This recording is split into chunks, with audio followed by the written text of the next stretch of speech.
Thanks very much for joining us for episode 2 of InTek Freight and Logistics, the podcast. I'm Kevin Baxter, and I'm joined by my regular co-host, InTek CEO Rick LaGore. Hey, Rick. Hey there. It's great to be back.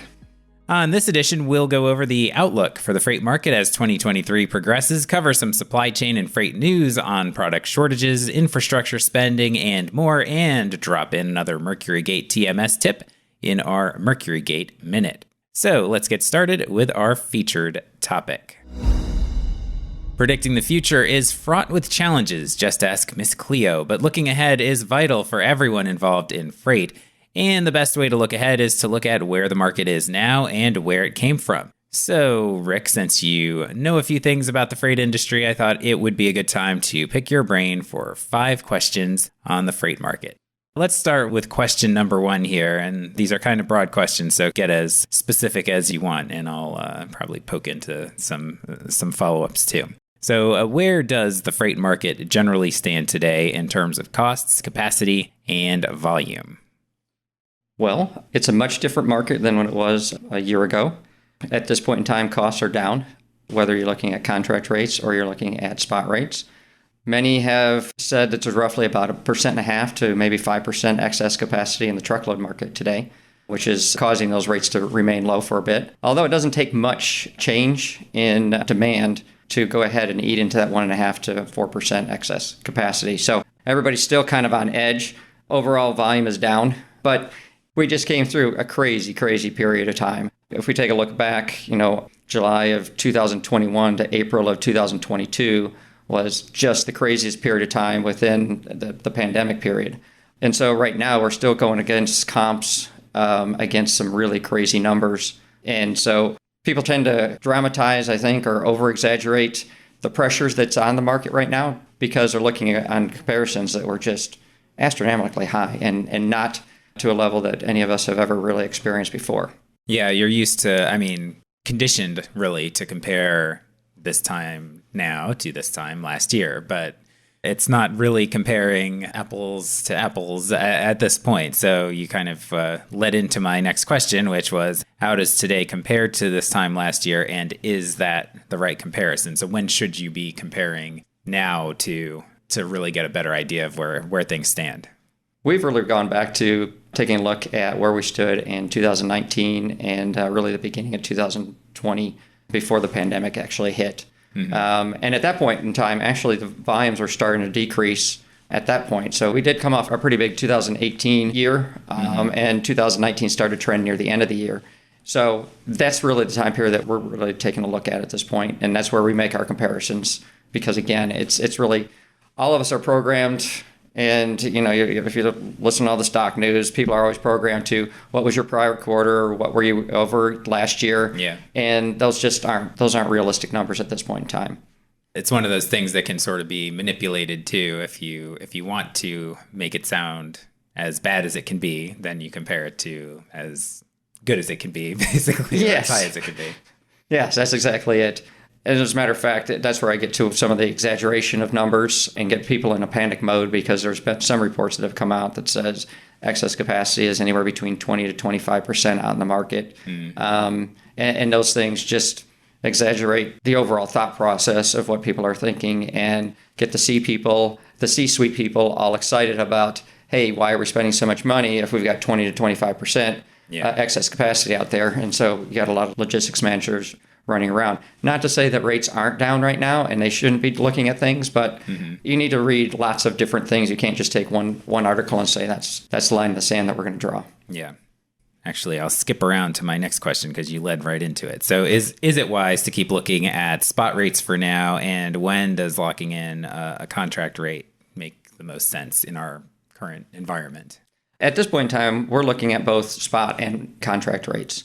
We've been looking at spot rates for a long time on the intermodal market, which is a little bit different than what most people do, which are looking at the truckload side. So we do look at the truckload side as well, but there is a correlation and some odd things that you can pick out when you're looking at intermodal as well. At some point in time, maybe we can talk about that because that could be a whole segment upon itself in terms of relationship between intermodal and truckload spot rates. Yeah. But we've been looking at these for a long time, and what we've seen is that it's tough to time the market.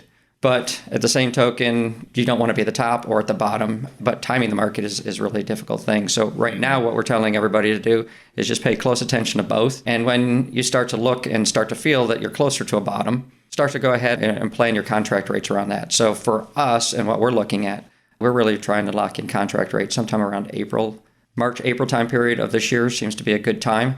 And the reason being is that we've seen in other peak to trough cycles in spot rates, we've seen about an 18-month process from peak to trough. And it's kind of amazing. It doesn't matter which peak to trough you look at. It's right around there. It's been off only about 10 days each time on the peak to trough. And we've been seeing this happen for the last 3 to 4 of these.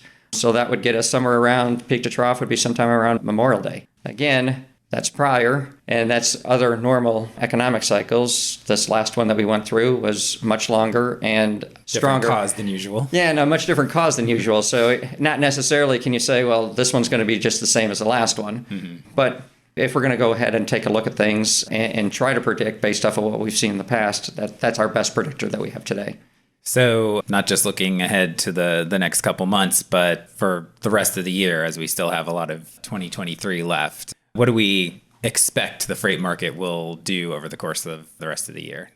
Much like a lot of other analysts out there, we're predicting the second half of the year will be better. We'll come back to more seasonal type trends. We're expecting to see more of a peak season that we typically see between August and the first week of December. That's what we're expecting. We don't expect it to be a strong one because typically when you come out of a peak to trough cycle, the first 12 months out of that is normally it's stronger rates, it's stronger volume, a little bit tighter capacity, but it's not like super painful like some of the peaks that we experience in other years. Mm-hmm. So we're expecting to see the second half to be a better year. But again, I'm going to put some caveats on that because we're starting to see some of the analysts are coming out and they're starting to say, well, and we kind of look at this the same way. We've had the highest volumes that we've had ever in terms of freight. So if we've had the highest volumes that we've ever had and the economy always tries to get back to equilibrium, then the trough is going to have to be longer and is going to be deeper than what we typically see as we try to think about going back to equilibrium. So we think that second half is going to be better, might be hopeful, just because of the caveat that's sitting out there that if we're trying to get back to equilibrium, that could be it could be a little bit longer than that. Yeah. And plenty of other factors at play too, with inflation, all that kind of stuff, consumer demand, all of that too. Yeah, that's a really good point because right now the demand is still stronger than what the Federal Reserve would like it to be. There's now constant, is it going to be a quarter point this month or is it going to be a half a point this month that the Fed is going to try to raise to try to slow things down? If we take a look at where the rate, or we'll take a look at prime rate last year at the same time, it's more than double now than what it is currently. And we're still not seeing a slowdown. Mortgage rates just actually today increased above 7%, which we haven't seen that for a bit. And the freight that's associated with housing, I would just say that housing punches above its weight in its overall impact to the freight that's moved. And if you take a look at like Lowe's and Home Depot, who just recently reported, they are saying that they have inventories that are elevated and they're expecting things to continue to slow down for them a bit too. Mm-hmm. Housing went a little bit crazy in particular, and home building and all that. And yeah, now it's probably that catch-up period, like you said. Yes. So we talked about the rates, but what else is it that shippers in particular should be doing right now? And maybe what should they be waiting to do?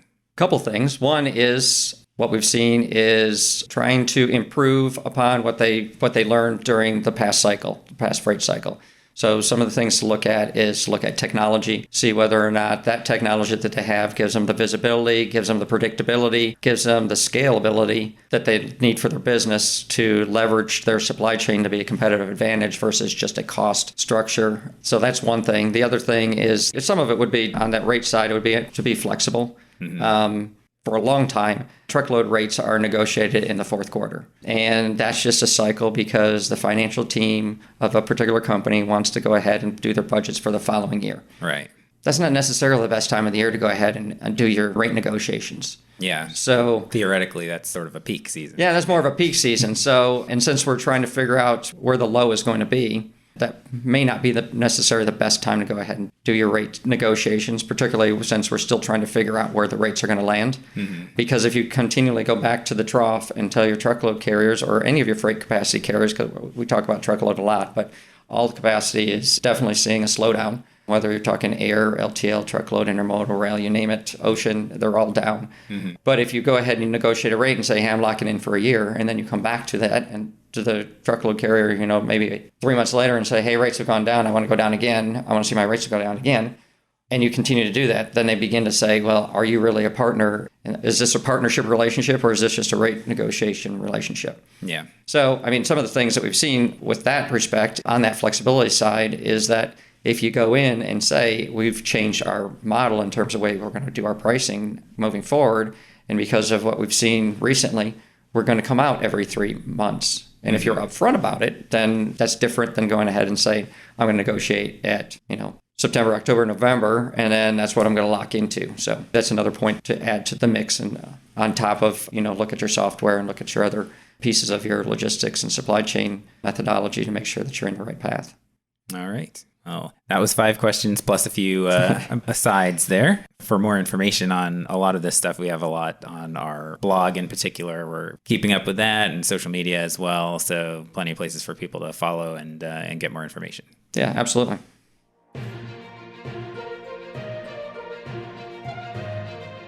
Now let's jump into headlines as we take a closer look at some top logistics and supply chain news. And we'll start with story number 1. Supply chains have healed, yet their mark on inflation to endure. This really leads out of our conversation pretty well here. Basically, we're talking about the relationship between where things stand on the supply chain front and inflation. So this Bloomberg story says supply chains across the world are healing up almost as fast as they broke down, but for now, they're still exerting pressure on inflation. In particular, this cites the cost of shipping containers as an example, which are still more than double where they were in late 2019, even as they have fallen from their peak. And even though spot rates between Asia and the West Coast are back at pre-COVID levels in terms of ocean shipping, an estimated 70% of goods transported via ocean carrier are under long-term contracts, which were renegotiated in 2021 and 22 when rates were much higher. So all of this means retailers and producers are probably not yet at the point where they're comfortable dropping prices too far. That sort of sums up one situation that we find ourselves in right now and kind of dovetails with what you said about shippers wanting to renegotiate those rates because you can see why they would want to do that. Oh, absolutely. Because they're trying to find a way to go ahead and put themselves in a better position with the consumers. Later on in the article, we talk a little bit about grocery prices increasing significantly. And so in any case, yes, people are trying to figure out ways to go ahead and cut their overall supply chain costs down. And part of that is the cost that they have locked up in their inventories as well. And as we see the inventory to sales numbers, we're starting to see those decrease, which everybody on the freight side are saying, okay, well, that means that, okay, we're going to start to see more demand to come out there to get back into, the pre-COVID levels. Some companies are at a better position than other companies, and if you take a look at the overall one. But one of the parts that you need to be careful of is that as you look at the overall sales to or inventory to sales numbers, you're looking at an overall average. So in some cases, the number may be way up or way down, whatever the case may be. But the key is, do the retailers have the right inventory? So that is really what's going to cause the demand for freight to go up and then capacities to tighten up and prices to increase. So it's really tough to go ahead and say absolutely without a shadow of a doubt we're going to see a change because we can't see what that averages of averages look like. Only the companies themselves can see that. Well, and the retailers, some of them may feel a little burned by trying to continually meet the demand that was higher not that long ago and maybe a little gun shy to ramp that back up again. Oh, absolutely. I'm sure their finance departments are saying slow down, slow down, slow down in terms of any type of purchasing if they try to ramp it up just to what they just have gone through in terms of bloated inventories. But the other part of that is that the cost of that inventory is so much higher now that the prime interest rate is up to where it is today. Yeah. So to be able to float that cash and float that inventory, that's a bigger concern and a bigger dollar on everyone's P&L at this point in time. So some more information within the story. We didn't even get to the part about the inflation still being higher than expected. So producer prices in the U.S. rebounded in January by more than expected, and the Federal Reserve's preferred price index, the personal consumption expenditures index, that is, rose more than expected in late February. And in the European area, underlying inflation actually hit a record in January, according to revised data. So even though we're seeing shipping costs getting lower, as you said, we're not really expecting from a lot of retailers for them to jump in and say, oh, let's just slash all our prices right now. That is true, because as they slash their prices, that just reduces their overall margin. And so, yes, they're not really that excited to go about doing that. And speaking of the personal consumption index increasing a little bit higher than what everyone was expecting, that is now also thrown into account. Everyone is so for sure the Fed was going to raise another quarter point here in March, but what has been put on the table because of this is that they may raise it a half a point, because they are dead set on, and they're laser focused on going ahead and reducing or slowing down the economy to go ahead and reduce the inflation rate because of the impact it has on most Americans here. Yeah, trying to go for that tricky soft landing. Yes, we hear the idea, right? Yeah, you hear the soft landing, you hear the hard landing, and you hear the no landing whatsoever. We're just going to keep on flying. Yeah. And yeah, that's and that's something that is very difficult to try to maneuver. So, but at this point, possible higher interest rates. They're not actually coming out and saying, well, it's going to be a quarter point or half a point, because they just can't do that until it absolutely has to. But they are going ahead and saying that rates are going to be higher for longer. So we'll see how that all plays out. Yeah. Speaking of some other factors that could be holding prices higher as well, warehousing we talked about in our first episode, and in the Logistics Managers Index, we've seen that steadily staying high in terms of cost and demand there. There's still, in this article, I thought it was interesting, listing some other pieces like high costs for long-distance trucking because of diesel prices and equipment, and the cost of trucks and maintenance costs. So even with freight rates being lower, they're still saying there's some costs there that are remaining elevated for people. Yes, absolutely. In terms of the drivers and drivers' pay, that's not decreasing anytime soon. As a matter of fact, we'll see that continue to increase. Yeah. Insurance costs for truckers will continue to increase as well. So the truckers have challenges running against them that will not change. The part that is changing for them right now is that we are starting to see diesel decrease. Yeah. And at one point last year, we were at a high in June, I believe, of about $5.80 a gallon. We dipped below $5, I believe, in about the first part of December. And we continue to drop at this point. And right now it's only up 4.6% over prior year. Here we go. We're talking about prior year versus last.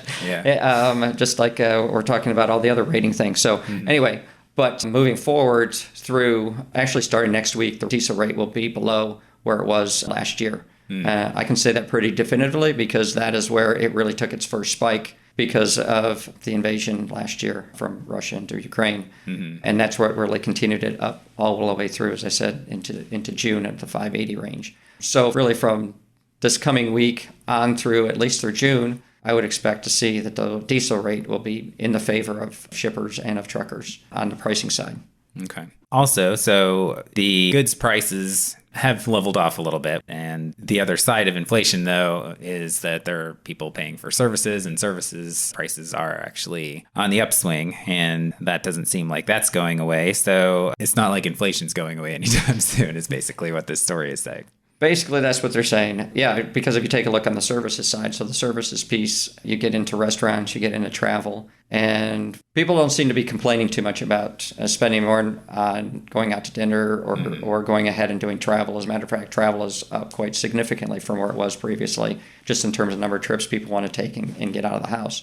I bet if you did a year-over-year comparison for a couple years ago, it would be way, way up, right? Oh, absolutely. Absolutely. So there's a lot of inflation happening in the services area, but that's not where the complaints are coming from, and it's not where the slowing of spending is coming from.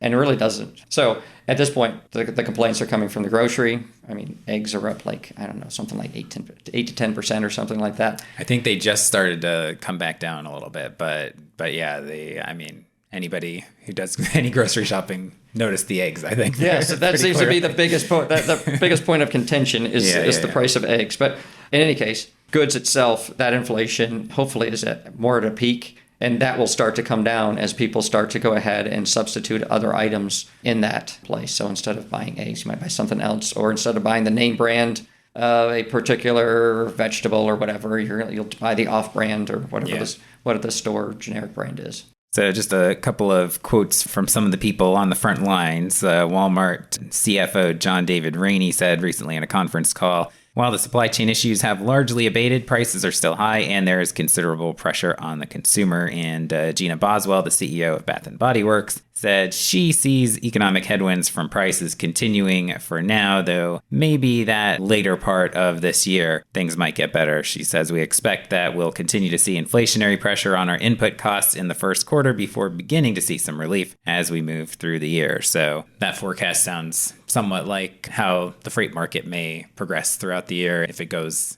maybe according to plan. According to plan, yes.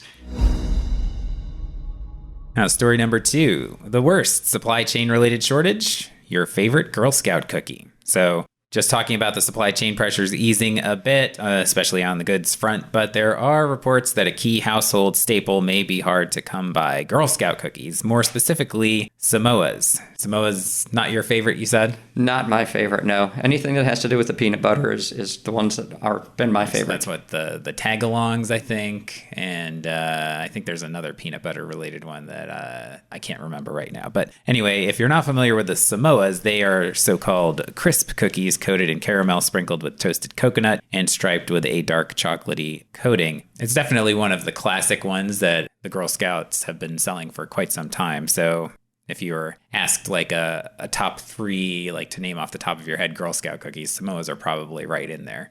Thin Mint's probably number 1. Yeah. But fans of Samoa's are protesting on social media that they can't find them online, which is sort of the new way to get Girl Scout cookies if you don't want to find a table set up somewhere. At Arg I'm a Pirate says on Twitter, wow, there's currently no online ordering available for Samoa's this Girl Scout season unless they're able to ramp up cookie production. I could cry. Now, would you cry if there was no peanut butter related Girl Scout cookie available? Or I possibly could. Okay. And at Annie Bundle tweets, Girl Scout cookie shortages are not the future I was promised, in all caps. So focusing on Samoa's, but there are some others too. And also, it's not just online, as they mention here. Some parents of Girl Scouts told Market Watch that supplies have been low or non-existent for Samoa's throughout the season, as well as the new Raspberry Rally, which looks like a Thin Mint, but tastes like raspberry with the chocolate covering instead. I could be a fan of that one. All right. Well, you can only be a fan of it in your mind right now because they're not very easy to get. They have been sold out online for a bit and sold online only, so they're not even going to be at one of those tables that you catch outside the supermarket or in the gas station parking lot or wherever your local Girl Scout troop sets up. So Girl Scout officials declined comment here, and parents said shortages can vary from market to market because different bakeries produce the cookies across the country. And speaking of supply chain issues that we've been very familiar with over the last few years, Girl Scout cookies were affected by that even just last year for availability. So there's not a lot of diagnostics to do here, except they might not have planned this out very well for demand-wise for this year, because I don't think it's really so much of an ingredient shortage right now. Probably not. Some troops have even reported having no cookies available to sell at all at certain points during the season. So that does seem like it would be frustrating if your daughter was trying to reach her fundraising numbers. Not really anything you can do about that. Just give me a donation, I guess. Yeah. So then that would also be the parents' concern as well. Yes, exactly. Though I guess you would save some calories that way. Oh, absolutely. But there is some hope for Samoa fans, particularly. There wasn't information about whether there'd be more of the raspberry rallies, which I haven't tried either. In fact, I don't think I've had a Girl Scout cookie this season yet. So I don't know. I might need to get on that pretty soon. But one mom, at least, who Market Watch talked to, says her daughter's troop was told there may be more Samoas coming by the end of the season. So keep your eyes peeled if you're a fan of those. Quite a relief. Now, story number 3. Georgia could spend millions to keep freight moving. So there's been movement on infrastructure at the federal level in the current administration, but this particular story is focusing on the state level, and that would be the state of Georgia, which I think we've heard a little bit more about in the last year or so, with plenty of freight action heading through the port of Savannah in particular. And it's because of that partially, and just because it's a kind of popular spot in general for rail and truck routes as well. Georgia's got a lot of freight, and Georgia lawmakers are discussing plans to raise billions of dollars for road and rail improvements to make sure that it continues to have a lot of freight. Yes, the Southeast is definitely an area that we've seen demand increase over the years, and it even became a bigger play when Southern California started to have their port issues, and also the backups with all the lines of ships off the port, and of course the labor issues. Yeah, the labor issues have pushed people off the other direction to the East Coast port. So we've seen that. One of the interesting points on this I thought was, it's hard to imagine this, but George was saying that 374 bridges and 2,260 miles of their roads are in poor condition. So you've got all this, you've got all the back issues to contend with, plus you have all the expansion that you need to have to support the port and the population in that area and all the freight that's going to be moving through.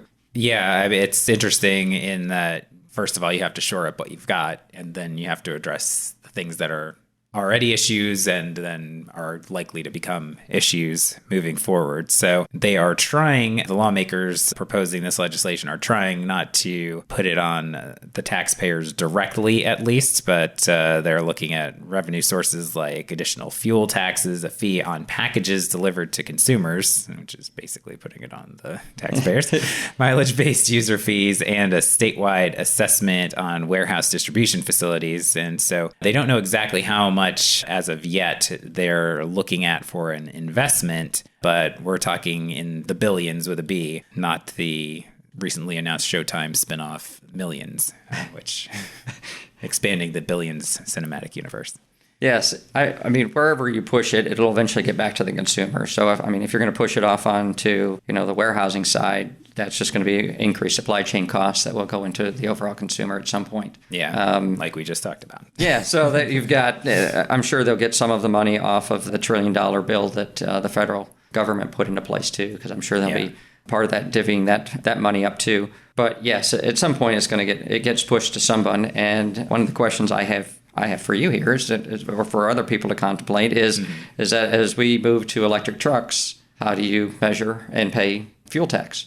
Because fuel tax have to be a pretty high fuel tax to catch up. Yeah, because the fuel tax has been all associated with it. You fill up at the pump, and that's where the tax is paid. Yeah, that's the easy way of doing it. So as we move towards electric, how is that going to be taken care of? And do you need different infrastructure for electric as well?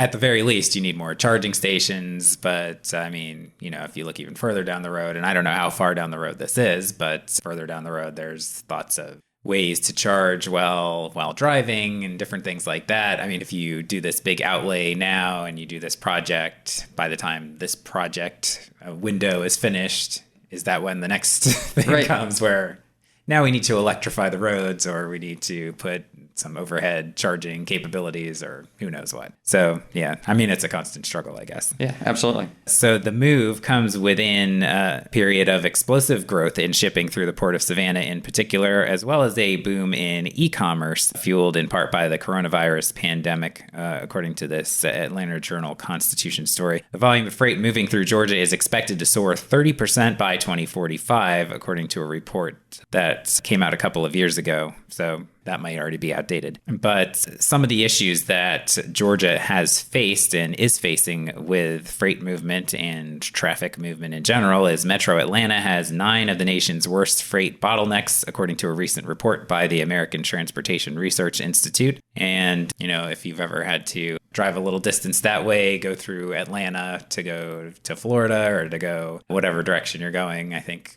people have had their experiences with Atlanta traffic just on a leisure level, but nothing leisurely about it. No, nothing leisurely about that at all. So the legislature spent 2 years studying ways to accommodate the growth in freight. In 2021, a committee recommended spending an additional $1 billion to $1.5 billion a year to widen highways, rebuild interchanges, improve railroad crossings, and otherwise expand Georgia's transportation network. It would actually, if they did go to that level of spending, increase the State Department of Transportation budget by a third or more. And so really this is all about seeing that this growth is happening and being able to capitalize on the success of the Port of Savannah, for instance, according to Representative Rick Jaspers. So he wants to do all that without burdening the state, and so find a vigilant and smart solution to do just that. And, we're talking about Georgia, but Georgia can sort of be a microcosm of some of the other areas of the East Coast that maybe all of a sudden have a bunch of volume that they aren't used to. I don't think Georgia is the only place that has infrastructure issues either.